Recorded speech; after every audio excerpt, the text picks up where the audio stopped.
हाय दोस्तों, स्वागत है एमएस क्लासेस में। इसमें थर्ड 3 चैप्टर का मतलब 3 लेक्चर कंप्लीट कर चुके हैं। अब चौथा लेक्चर है। फैट के पहले पढ़ा चुके हैं, फैट के बाद वाला लेक्चर है। फैट के बाद वाला लेक्चर है जिसमें फ़ैट पढ़ना है। फैट है क्या ये देखते हैं। वसा एक कार्बनिक यौगिक है जो कि रासायनिक रूप कार्बन, हाइड्रोजन और ऑक्सीजन से मिलकर बनती है। हाइड्रोजन का कार्बन मोर देन हाइड्रोजन, अगर हाइड्रोजन और ऑक्सीजन सर्वाधिक होती है, हाइड्रोजन का कैलोरिक मान ज़्यादा होता है तथा वसा में हाइड्रोजन ही ज़्यादा होता है। इसीलिए वसा ऊर्जा का प्राथमिक स्रोत है। 1 ग्राम फैट ऑक्सीडेशन 9.2 किलो कैलोरी। 1 ग्राम कार्बोहाइड्रेट ऑक्सीडेशन 4.2 कैलोरी। वसा जल में घुलनशील है परंतु डिटर्जेंट, बेंजीन, अल्कोहल, पेट्रोलियम में घुलनशील हो जाती है। स्पाइक प्रोटीन, आनुवांशिक मटेरियल, फैट, वायरस की वाह कवर वसा की बनी होती है। जब ये हमारे हाथों पर चिपक जाते हैं तो हमें डिटर्जेंट या सैनिटाइजर लगा कर धोना पड़ता है। वसा के प्रकार: संतृप्त वसा, सैचुरेटेड फैट, असंतृप्त वसा, अनसैचुरेटेड फैट, प्रासंतृप्त वसा, ट्रांस फैट जिसको कृत्रिम भी बोलते हैं, और प्राकृतिक रूप से संतृप्त वसा और असंतृप्त वसा है। नेक्स्ट देखते हैं। अब संतृप्त वसा है क्या ये? कार्बन, हाइड्रोजन और ऑक्सीजन पूरी तरह और पर्याप्त मात्रा में होती है। अणुओं के बीच दूरी कम है इसीलिए घनत्व ज़्यादा होता है। समान तापमान 20 से 21 डिग्री सेल्सियस यह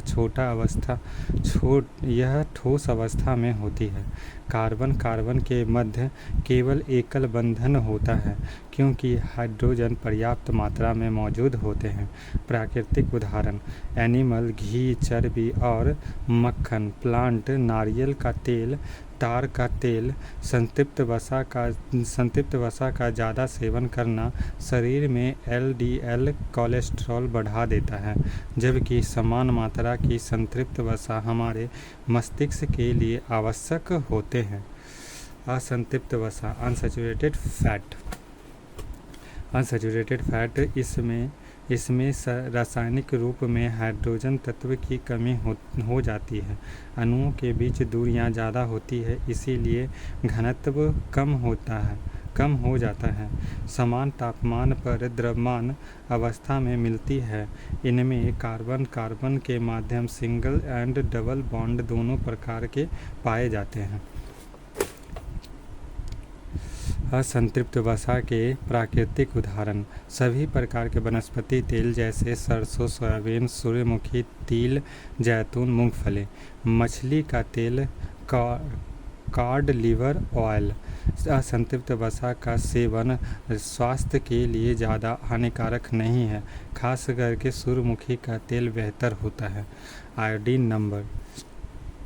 आयोडीन नंबर किसी भी खाद्य तेल की असंतृप्त का स्तर बताता है, अर्थात आयोडीन नंबर यदि ज़्यादा होगा तो वह तेल उतना ही असंतृप्त होगा और शरीर के लिए बेहतर होगा। आयोडीन संख्या ज़्यादा, असंतृप्त ज़्यादा। ट्रांस फैट या प्रासंतृप्त वसा, वनस्पति तेलों का हाइड्रोजनीकरण। वनस्पति तेल प्लस H2 गैस, निकेल उत्प्रेरक 150 डिग्री सेल्सियस से 170 डिग्री सेल्सियस तक। वनस्पति घी जिसको ट्रांस फैट बोलते हैं।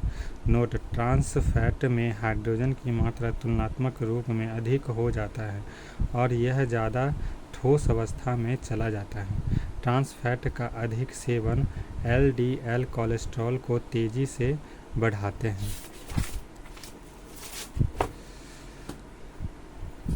जिससे हृदय की धमनियाँ, कोरोनरी धमनी में वसा का जमा हो जाता है और आगे चलकर हार्ट अटैक की समस्या बन जाती है। कोरोनरी स्टंट का उपयोग करके एंजियोप्लास्टी की जाती है, जिससे हार्ट अटैक की स्थिति सुधारी जाती है।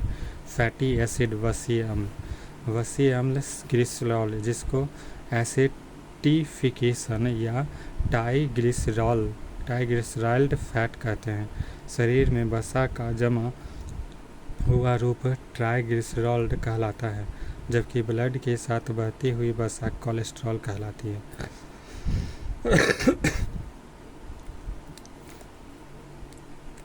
वसीय अम्ल ग्लिसरॉल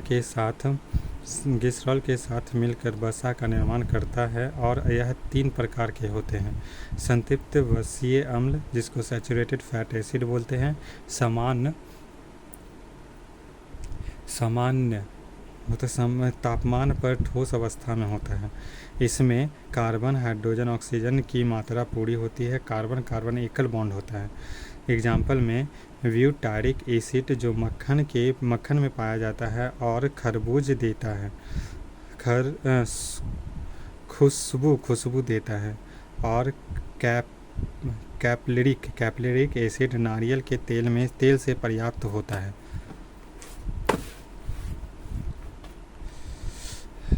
पाल्मिटिक एसिड तार के तेल से पर्याप्त होता है।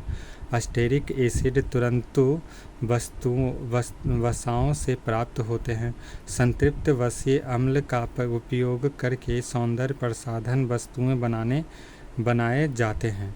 असंतृप्त वसीय अनसैचुरेटेड फैटी एसिड समान तापमान पर द्रव अवस्था में है। H तत्वों की कमी एवं घनत्व में कमी। कार्बन कार्बन डबल बॉन्ड एकल या द्विक बॉन्ड होते हैं। ऑलिक अम्ल, जिसे जैतून का तेल भी बोलते हैं। पैलोटेनिक अम्ल, जो कई प्रकार की वनस्पतियां वसाओं में हैं। आवश्यक वसीय अम्ल एसेंशियल फैटी एसिड। आवश्यक वसीय अम्ल वाह खाद्य पदार्थों से लेने पड़ते हैं और हृदय के लिए अत्यंत आवश्यक हैं। इनकी कमी से शरीर में सूजन रहती है और मानसिक सक्रियता कम हो जाती है। यह 2 प्रकार के होते हैं। अल्फा लियोनेनिक अम्ल, जिसको ओमेगा 3 असली तथा या तीसी सेवक बेहद उदाहरण है। अल्फा लियोनिक अम्ल ओमेगा 6 प्राप्ति स्रोत जैतून का तेल, मछली, एवोकाडो फल, बादाम और मूंगफली, कीवी फल, तिल के तेल और सूर्यमुखी हैं।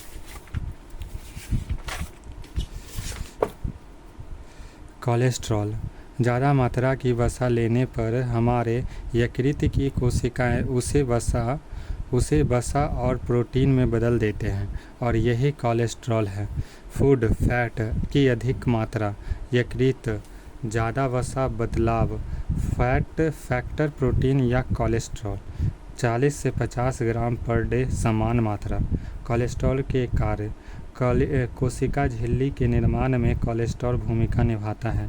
Cell membrane protein plus fat, cholesterol protein plus fat. हमारे त्वचा के नीचे 7 डिहाइड्रेट कोलेस्ट्रॉल प्राप्त होता है, जो कि सूर्य के UVB के द्वारा विटामिन डी का निर्माण करते हैं। लगभग 80% विटामिन डी इसी विधि से बनता है। हार्मोन्स और एंजाइम्स के निर्माण में भी कोलेस्ट्रॉल भूमिका निभाते हैं। कोलेस्ट्रॉल हमें केवल जंतु स्रोतों से मिलते हैं, जैसे मांस, मछली, अंडा, दूध। कोलेस्ट्रॉल के प्रकार। जब कोलेस्ट्रॉल हमारे ब्लड में शामिल हो जाता है तो इसे लिपोप्रोटीन कहा जाता है और यह 2 प्रकार के होते हैं। LDL निम्न तत्व लिपोप्रोटीन, HDL उच्च घनत्व lipoprotein. Bad cholesterol trans fat, घी, मांस, चर्बी, डालडा। गुड कोलेस्ट्रॉल सूर्यमुखी, ऑलिव, तिल, तीसी, सोयाबीन। Protein fat rancidity. खाद्य तेल ऑक्सीजन से खाद्य तेल खाद्य तेल ऑक्सीजन से क्रिया करके धीरे धीरे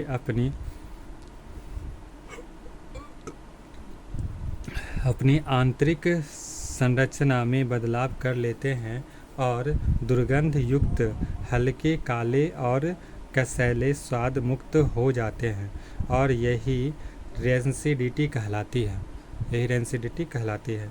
नोट: रेंसिडिटी से बचने के लिए खाद्य तेल डिब्बा बंद करके रखे जाते हैं तथा चिप्स और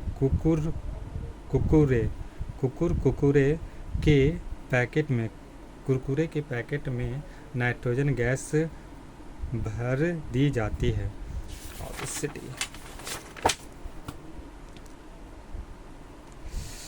ऑब्सिटी मतलब मोटापा। हमारे मस्तिष्क पूरे शरीर को नियंत्रण करता है तथा मस्तिष्क का भाग हाइपोथैलेमस भूख, प्यास तथा पेट भरने का संकेत प्रदान करता है। कई बार हाइपोथैलेमस सही कार्य नहीं करते और हमें ज़्यादा भोजन कर लेते हैं। इससे ऊर्जा संतुलित बिगड़ जाता है और अधिक ऊर्जा ट्राइग्लिसराइड में बदल जाती है और यही मोटापा कहलाता है। मोटापा भोजन ज़्यादा करने से आनुवांशिक कारण से है और आंत के बैक्टीरिया की गुणवत्ता खराब होने से, तनाव लेने से हो जाती है। हमारे शरीर का बॉडी मास इंडेक्स निर्धारित होता है जो कि मोटापा के स्तर को बताता है। BMI 8.5 से लेकर 225 समान वजन है। 25 से 30 हमारा वजन अधिक है, 30 से अधिक खतरनाक वजन है। वसा के कार्य: ऊर्जा प्रदान करना, 30 से 35%, शरीर का तापमान नियंत्रित करना क्योंकि वसा ऊष्मा की कुचालक है, कोमल अंगों की सुरक्षा करना, ब्रेन, हार्ट, लंग्स etc. शरीर को सुंदर बनाना क्योंकि वसा हमारी त्वचा को चमकदार बनाती है। वसा की कमी होने पर चेहरे पर कीले मुहासा आ जाता है। वसा में विटामिन A, D, E के जो जल में घुलनशील है और B और C जो A, D के जो फैट में घुलनशील है मतलब वसा में, और B और C जल में घुलनशील है। फिर पाचन तंत्र की दौरान हमारा आमाशय HCl निकालता है जिससे बचने के लिए आमाशय की आंतरिक सतह वसा के द्वारा कवर होती है। वसा हमारे भोजन को स्वादिष्ट बनाते हैं। फल और सब्जियों में सुगंध का कारण भी वसा है। वसा प्रोटीन की बचत करती है अर्थात वसा की पर्याप्त मात्रा होने पर यह प्रोटीन को अपने कार्य करने देता है। शिशुओं में वसा का बहुत सघन रूप पाया जाता है जिसे ब्राउन फैट टिश्यू कहा जाता है और यह बच्चों को अधिक ठंडे से बचाता है। वसा का प्राप्ति स्रोत: घी, पुराना घी में ज़्यादा होता है, डालडा में, वनस्पति घी में, सभी प्रकार के खाद्य तेल में, नारियल का बुरादा, बादाम, काजू, तिल का तेल। दूध में वसा: ऊँटनी का दूध, भैंस का दूध, गाय का दूध, बकरी का दूध, मानव मादा का दूध, मांस, अंडा, मछली। हमारे रेड मीट नहीं खाना चाहिए, चिकन, मटन, हमें रेड मीट नहीं खाना चाहिए, चिकन, मटन, बल्कि वाइट मीट, मछली का सेवन ज़्यादा करनी चाहिए।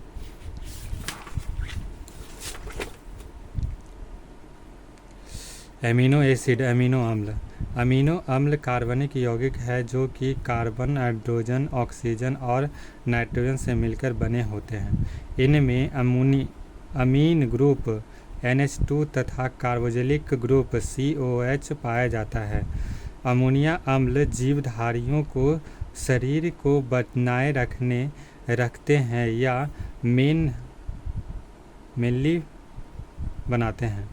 पृथ्वी पर 300 प्रकार के अमोनिया अम्ल मौजूद हैं, परंतु केवल 2 ही प्रकार के अमोनिया अम्ल जीवधारियों के लिए आवश्यक होते हैं। सभी 20 एमिनो एसिड स्वयं बनाते हैं। पहला प्लांट पादप, माइक्रो ऑर्गेनिज्म सूक्ष्म जीव। कुछ स्वयं बनते हैं, एनिमल, ह्यूमन, जानवर, मनुष्य।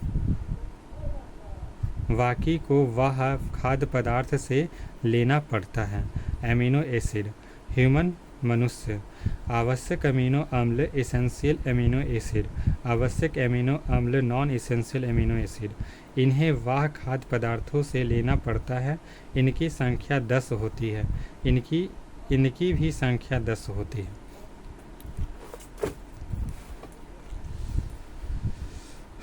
आवश्यक अमीनो अम्ल के नाम: valine, leucine, isoleucine, lysine, methionine, phenyl ethylene, tryptophan, threonine. उपर्युक्त 8 अमीनो अम्ल वयस्कों के लिए आवश्यक है। नोट: बच्चों में अर्जिनिन और हिस्टिडीन अमीनो अम्ल आवश्यक माने जाते हैं, परंतु व्यवस्था होते होते ये दोनों अमीनो अम्ल गैर आवश्यक हो जाते हैं। वयस्क 12-8, नॉन इसेंशियल इसेंशियल। बच्चे 8-10-10, नॉन इसेंशियल इसेंशियल। आर्जिनिन और histidine semi essential amino acid हैं। एमिनो अम्ल के कार्य: अमीनो अम्ल के द्वारा ही प्रोटीन का निर्माण होता है, अर्थात अमीनो अम्ल प्रोटीन की इकाई है। प्रोटीन की रासायनिक संरचना अमीनो अम्ल पर निर्भर करती है। ट्रिप्टोफैन अमीनो अम्ल जानवर और पादप के विकास के आवश्यक होते हैं तथा मेलाटोनिन नामक हार्मोन उत्पन्न करते हैं, जिससे हमें ये सहायक होते हैं। हमारे हीमोग्लोबिन के साथ लोहा या आयरन पाया जाता है, जो कि विशेष प्रोफाइरिन रिंग से बना होता है, जो कि अमीनो अम्ल कमी होने पर टूट जाती है और खून में कमी हो जाती है। मांसपेशियों के विकास तथा शारीरिक क्रियाशीलता के लिए भी अमीनो अम्ल जिम्मेदार माने जाते हैं। अमीनो अम्ल के प्राप्ति स्रोत: दूध और दूध के उत्पाद, सभी प्रकार के दालें, मछली, मोटे अनाज, अंकुरित गेहूं हैं। अब प्रोटीन देखते हैं।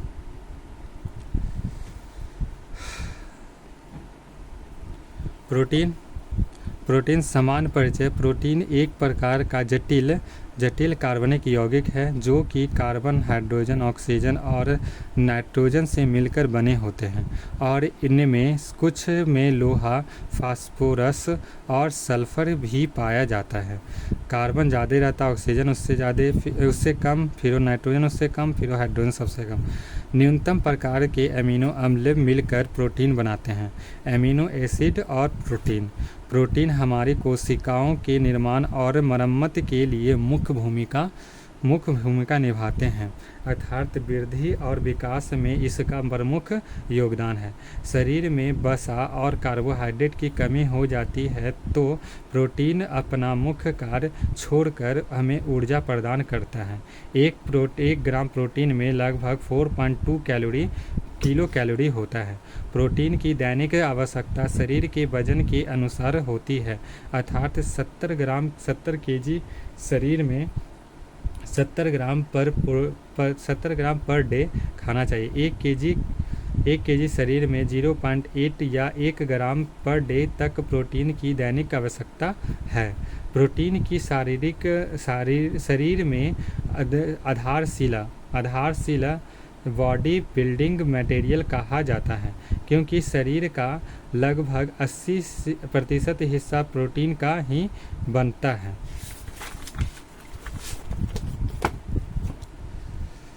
नोट: जॉन जॉन जैकब वर्लियस ने प्रोटीन के बारे में बताया, इन्हें खोजकर्ता माना जाता है, जबकि जोहान्स मुल्डर ने प्रोटीन की सर्वाधिक व्याख्या दी थी। टाइप ऑफ प्रोटीन: सिंपल सरल, कॉन्जुगेट, संयुग्मी। सिंपल प्रोटीन सरल प्रोटीन जब केवल अमीनो अम्ल की मदद से प्रोटीन बनते हैं तो यह सरल प्रोटीन होते हैं। फिर संयुग्मी या कॉन्जुगेट प्रोटीन, जब अमीनो अम्ल के साथ साथ अन्य प्रोटैस्टिक ग्रुप जुड़कर प्रोटीन बनाते हैं तो यह संयुग्मी प्रोटीन कहलाते हैं।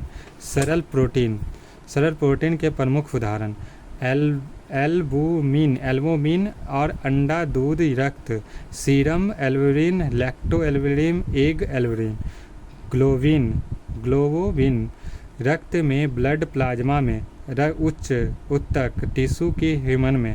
एक्टिन एंड मायोसिन मांसपेशियों के निर्माण में भूमिका निभाता है, खासकर संकुचन और प्रसरण के लिए। हमारी मांसपेशियां जोड़े के कार्य करती है और खिंचाव तथा जोड़ने की मोशन के लिए काम करती है। मांसपेशियों की इकाई को स्क्वायमियर कहा जाता है और यह 639 मांसपेशियां होती है। इसमें 639 मांसपेशियां होती है। कोलेजन प्रोटीन, शरीर के वह भाग जो लगभग सफ़ेद होती है, जैसे आँख की श्वेत पटल, बाल की जड़ें, दांत, हड्डी, नाखून और जीवित हिस्सा। हड्डी के बीच के उम्र बढ़ने के साथ साथ कोलेजन प्रोटीन कम हो जाता है, जिससे गठिया की समस्या उत्पन्न होती है। इलास्टिन प्रोटीन त्वचा के नीचे और मांसपेशियों के साथ पाए जाते हैं तथा त्वचा और मांसपेशियों को लचीला बनाते हैं। नोट: बढ़ती हुई उम्र के साथ ये कम हो जाते हैं और बुढ़ापा का प्रभाव दिखने लगता है। हिस्टोन प्रोटीन हमारे गुणसूत्र में पाए जाते हैं, आनुवंशिक गुणों को एक पीढ़ी से दूसरी पीढ़ी में ट्रांसफ़र करते हैं।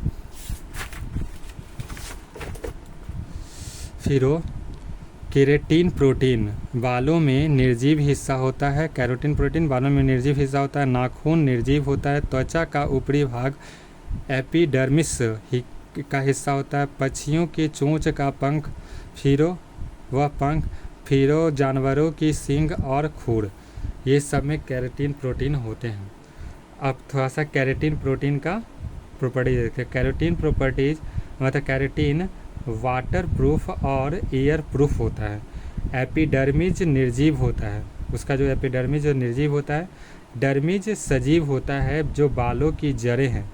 और श्वेत ग्रंथि, ओवल ग्रंथि होते हैं। इतना होता है केराटिन। फिर त्वचा का डर्मिस हिस्सा ही आगे चलकर लेदर या चमड़े बनाता है। मनुष्य का डर्मिस बहुत पतला होता है, इसीलिए मनुष्य के चमड़े नहीं बन सकते हैं। फाइब्रोजिन प्रोटीन